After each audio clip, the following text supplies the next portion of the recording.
অন্তঃসত্ত্বা, আমাকে মাইরেন না, আমার পেটে সন্তান রয়েছে। কে শুনে কার কথা?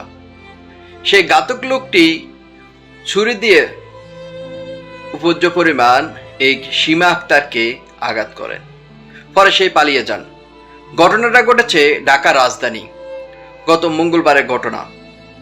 ঢাকা রাজধানী যাত্রাবাড়িতে স্বামী সহ বসবাস করেন।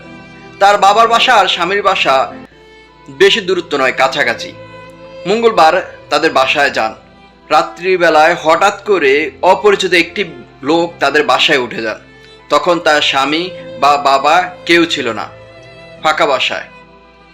সে কিন্তু অন্তঃসত্ত্বা, 6 মাসের অন্তঃসত্ত্বা। সেই যখন এই ব্যক্তিটি উঠে তাদের রুমে চলে আসেন, বাসায় চলে আসে, তখন কি করবে সে বুঝতে পারেনি। সীমা এই লোকটাকে চিনতে পারেনি। কি কারণে, কেন বা কি কি করেছে সে কিছুই বুঝে ওঠার আগেই তাকে ছুরি আঘাত করা শুরু করে। সীমা তখন বলে, আমি অন্তঃসত্ত্বা, আমার পেটে বাচ্চা আছে, আমাকে মাইরেন না, আমাকে মাইরেন না। কত আকুতি মিনতি করেছিলেন তখন। হায়রে মানুষ, কে শোনে কার কথা? তার কাজ সে করে চলে গিয়েছেন। তারপর স্থানীয়রা এই সীমাকে হাসপাতালে নিয়ে যায়। নিয়ে যাওয়ার পর তার একটি নবজাতক সন্তান হয়, ছেলে সন্তান। ছেলে সন্তানেরও সে ছুরির আঘাত পাওয়া যায়। তারপর বেশ কিছুক্ষণ পর সেই সন্তানটিও এই দুনিয়া থেকে চলে যায়। সীমাকে ইমার্জেন্সি রুমে নিয়ে যাওয়া হয়।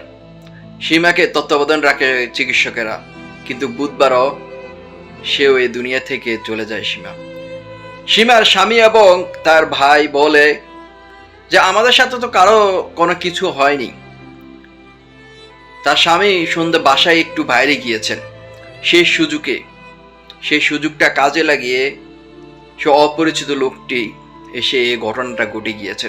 ঢাকা রাজধানী ঘটনা। প্রিয় দর্শক, বাসাবাড়ি এখন আপনারা একটু সচেতন থাকবেন। অপরিচিত কেউ আসলে আপনারা এইভাবে হুটহাট করে দরজা খুলবেন না। এখন একটি তদন্ত চলছে, কে বা কারা এই ঘটনাটা ঘটেছে এখনো কেউ নিশ্চিত নয়। আমরা চাই না এরকম কারো সাথে ঘটুক। একটিবার চিন্তা করুন।